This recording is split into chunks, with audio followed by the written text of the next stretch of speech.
গোপালগঞ্জের উপর দিয়ে বয়ে চলেছে তীব্র দাবদাহ। রোদের প্রখরতার কাছে হার মানছে সাধারণ খেটে খাওয়া মানুষ। এমন পরিস্থিতিতে স্কুল কলেজ খুললেও শিক্ষার্থীদের উপস্থিতি কম। বিস্তারিত জানাচ্ছেন গোপালগঞ্জ প্রতিনিধি সজীব বিশ্বাস।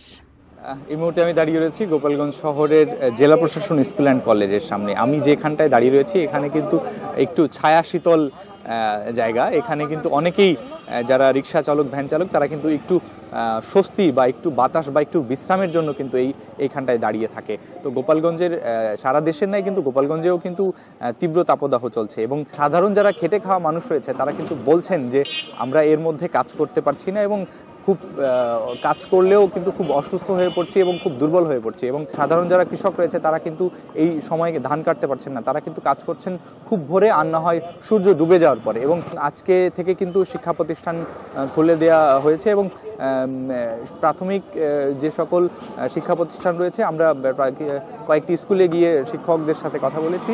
তারা বলেছেন যে সকালের অ্যাসেম্বলির যে বিষয় ছিল এটি কিন্তু বাদ দেওয়া হয়েছে এবং আজকে প্রথম দিন শিক্ষা প্রতিষ্ঠান খুললেও শিক্ষার্থীদের যে উপস্থিতি সেটি কিন্তু খুব কমই রয়েছে।